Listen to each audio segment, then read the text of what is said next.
Bapak Ibu Saudara jemaat yang dikasihi Tuhan, ibadah kita pada hari Minggu ini oleh gereja kita mengajak kita untuk membaca dari Perjanjian Lama dalam 2 Tawarik pasal 34 ayat 1 sampai ayat 7.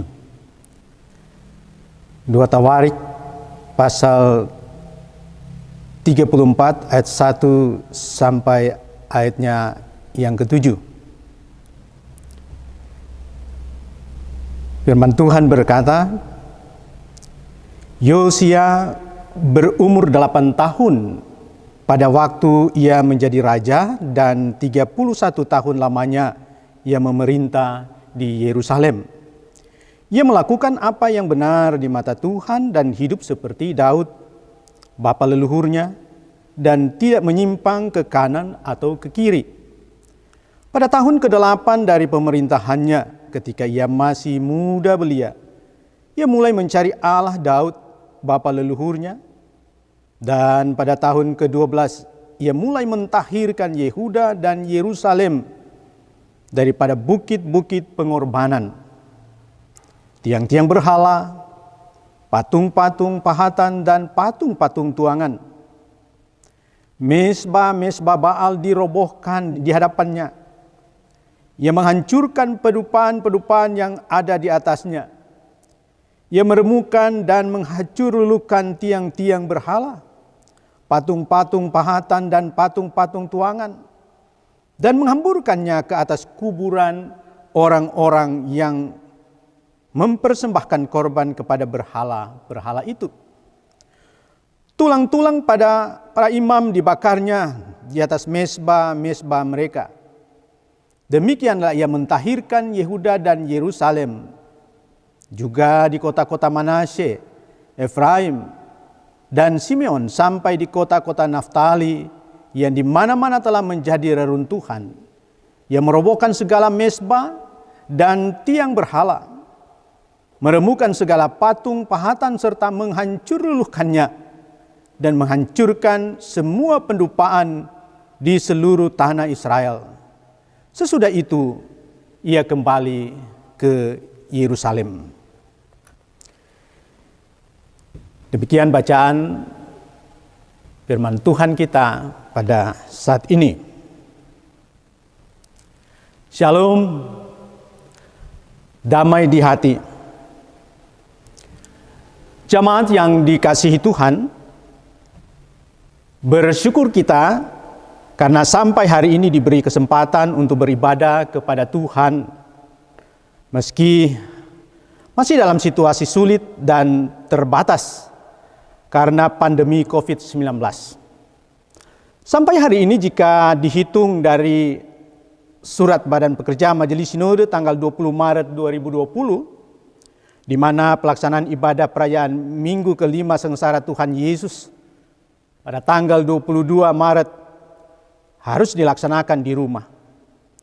Maka sudah 9 kali hari Minggu kita melaksanakan ibadah rumah. Dalam kreativitas jemaat masing-masing, apakah itu melalui live streaming, pengarah suara, TOA, YouTube, secara langsung dan lain-lain. Dalam situasi ini kita sungguh menikmati hubungan yang tidak terbatas dengan Tuhan dalam situasi social distancing, physical distancing, oleh pembatasan sosial berskala besar ini. Dalam situasi ini justru kita semakin merasakan bahwa ibadah di rumah ternyata tidak mengurangi hikmatnya kita untuk beribadah, menyembah, dan bersyukur kepada Tuhan.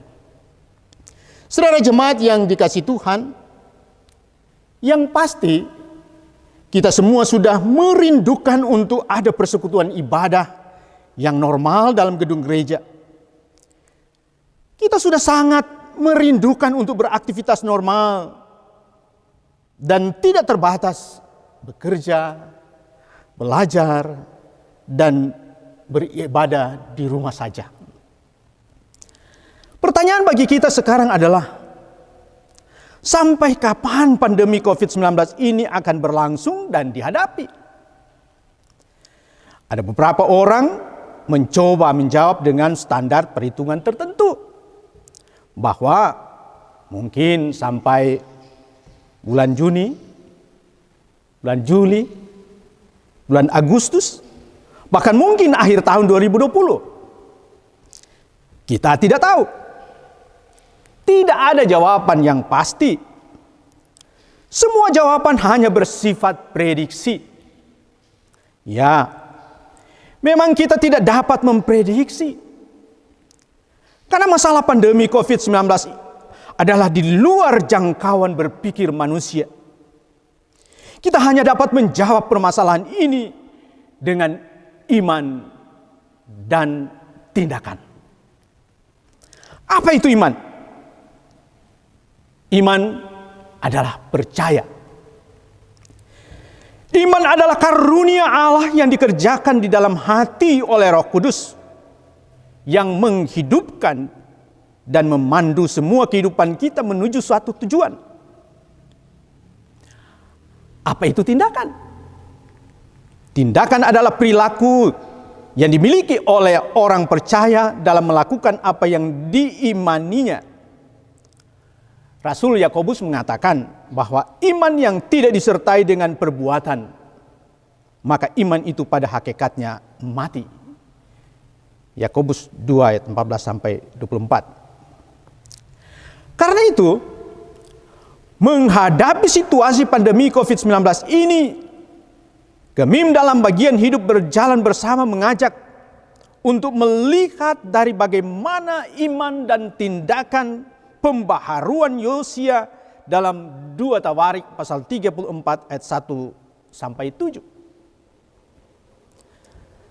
Siapa Yosia? Apa pembaharuan yang dilakukan Yosia? Dalam Alkitab, profil Yosia secara garis besar dapat kita baca tidak hanya dalam 2 Tawarik pasal 34-35, tapi juga dalam 2 Raja-Raja 22 ayat 1-23 ayat 30. Nah, dalam bagian-bagian Alkitab ini memberikan orientasi jelas siapa dan bagaimana pembaharuan Yosia. Dia adalah Raja Yehuda ke-16 pada umur 8 tahun dan memerintah 31 tahun lamanya.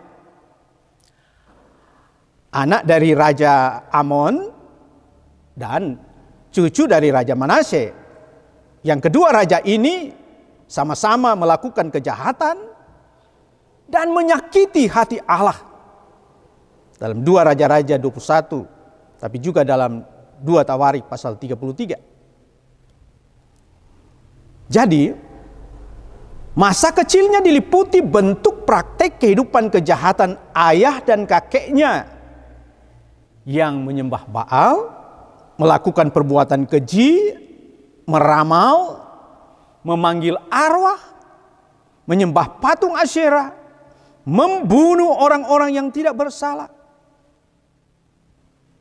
Tapi terinformasi bahwa Yosia telah dinubuatkan oleh seorang abdi Allah dalam masa pemerintahan Yerobeam, di mana akan membuat suatu tindakan pembaharuan fasilitas dan praktek penyembahan di Betel. Itu dalam 1 Raja-Raja 13 ayat 1-3.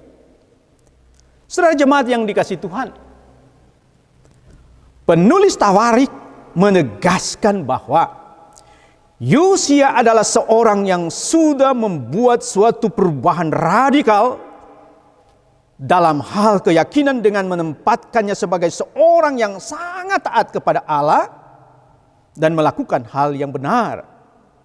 Bahkan tidak menyimpang ke kanan dan atau menyimpang ke kiri dalam ayat 2. Tentang hal itu kita terbantu dengan penjelasan bahwa Yosia pada umur 16 tahun atau pada tahun ke-8 pemerintahannya, dia melakukan suatu usaha belajar tentang ketetapan-ketetapan dan peraturan Allah dalam ayat 3. Itu berarti usaha ini dilakukannya dalam usia yang relatif muda atau masih remaja. Kekokohan iman Yosia diperkuat dengan keterangan dalam 2 Raja-Raja 22 ayat 3, di mana pada tahun ke-18 pemerintahannya, berhubungan dengan penemuan kitab Taurat oleh Hilkia.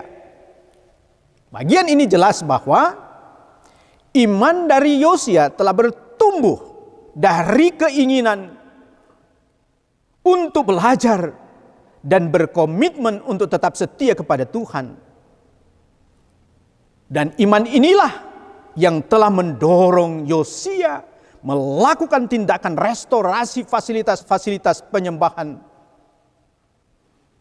Tindakan mentahirkan Yerusalem daripada bukit-bukit pengorbanan, tiang-tiang berhala, patung-patung pahatan dan patung-patung tuangan.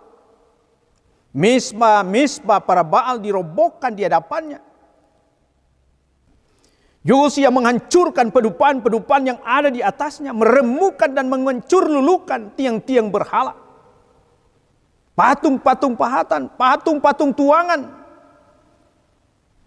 dan menghamburkannya ke atas kuburan orang yang mempersembahkan korban kepada berhala-berhala itu.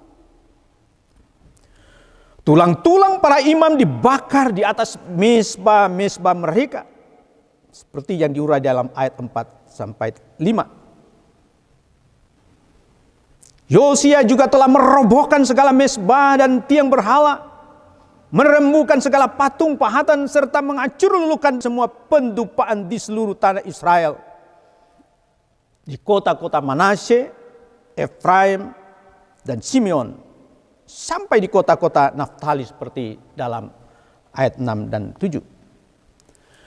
Bapak Ibu Saudara jemaat yang dikasihi Tuhan, pembaharuan atau reformasi dan restorasi yang dilakukan oleh Yosia tidak hanya sebatas konsep yang ditawarkan, tetapi suatu bentuk tindakan nyata untuk dilakukan oleh semua bangsa Israel, baik yang ada di Yerusalem, Israel Selatan, maupun bangsa Israel yang ada di Samaria, Israel Utara.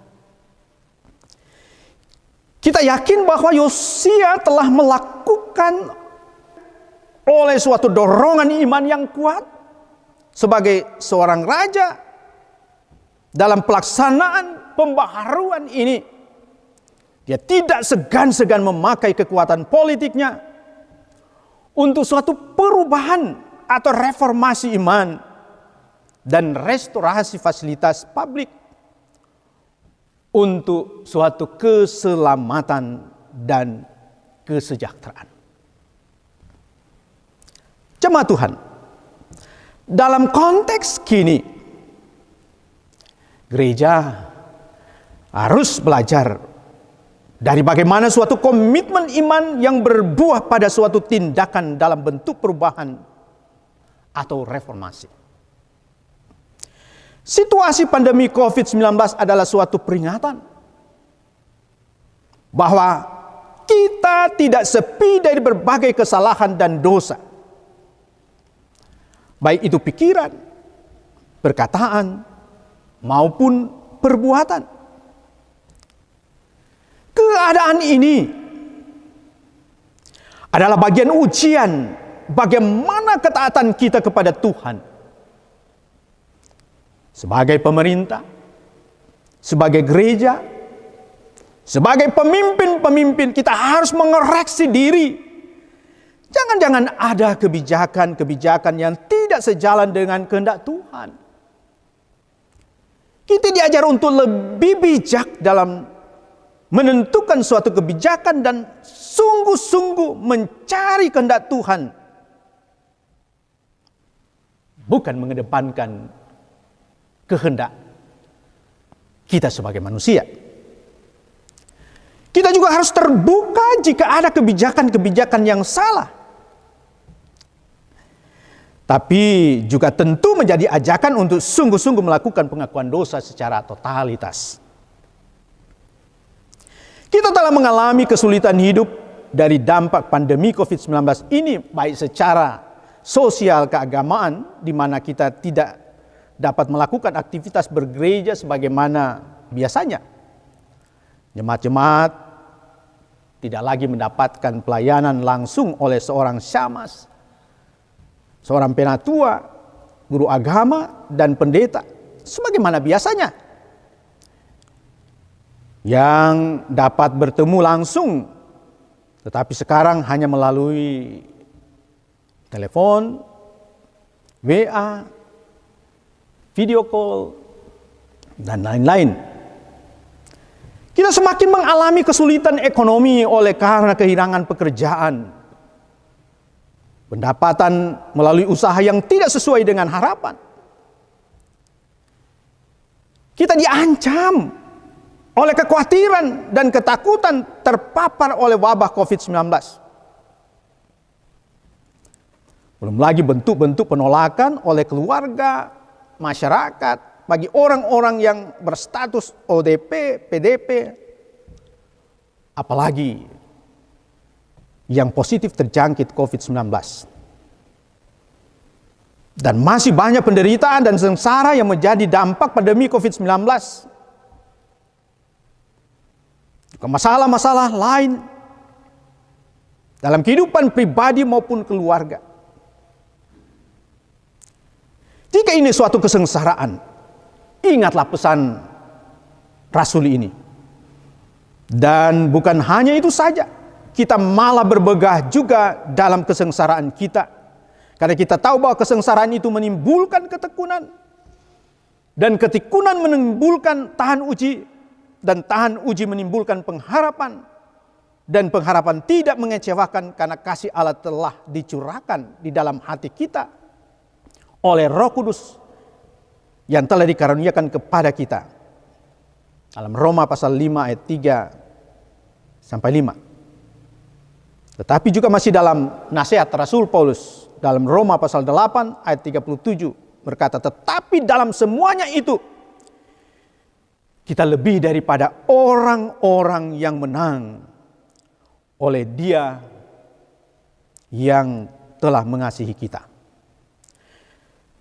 Oleh karena itu, melalui firman Tuhan saat ini kita diajak untuk menguatkan dan berkomitmen dalam iman percaya bahwa Tuhan melalukan pandemi COVID-19 ini. Tentu, belajar dari komitmen iman Yosia untuk juga dalam komitmen itu melakukan tindakan-tindakan perubahan dan mereformasi hal-hal yang telah menyakitkan hati Tuhan. Apakah cara berpikir, berkata, dan juga perbuatan kita yang jahat? Janganlah kita saling mencari celah dan kekurangan orang lain, sementara celah dan kekurangan kita juga tidak tersembunyi. Marilah kita bijak dalam menyoroti masalah ini sebagai sesuatu yang terjadi dalam sejarah kehidupan manusia, termasuk gereja di dalamnya. Ya, seperti sudah diungkapkan di atas bahwa hal ini berada di luar jangkauan berpikir manusia dan gereja. Mari kita kuatkan kebersamaan sebagai gereja yang berjalan bersama, bersinode dalam saling membantu orang dengan orang yang lain, terutama mereka yang telah berkekurangan oleh dampak COVID-19 ini. Teruslah mengembangkan pelayanan diakoni di aras jemaat, wilayah, dan sinode. Ketika kita melaksanakannya, maka di sanalah berkat, di sanalah juga hakikat dan tugas serta fungsi gereja yang berjalan bersama dilaksanakan. Di sanalah kekuatan gereja Dan gereja Masih Injili di Minahasa diberkati. Ingatlah nasihat Rasul Paulus. Sebab jika kamu rela untuk memberi, maka pemberianmu akan diterima. Kalau pemberianmu itu berdasarkan apa yang ada padamu, bukan berdasarkan apa yang tidak ada padamu. Sebab kamu dibebani bukanlah supaya orang-orang lain mendapat keringanan, tetapi supaya ada keseimbangan. Maka hendaklah sekarang ini kelebihan kamu mencukupkan kekurangan mereka, agar kelebihan mereka kemudian mencukupkan kekurangan kamu, supaya ada keseimbangan. 2 Korintus 8 ayat 12-14. Marilah kita juga menguatkan ketahanan pangan melalui hidup hemat, tetapi juga melaksanakan gerakan menanam dengan mengembangkan potensi ruangan, halaman, kintal, dan kebun kita dengan tanaman-tanaman yang produktif. Bersatu melawan pandemi COVID-19 dengan mengikuti semua anjuran pemerintah, dengan iman dan tindakan. Tinggal di rumah, cuci tangan, pakai sabun dengan air mengalir, pakai masker. Dan Tuhan Yesus menolong torang semua. Amin.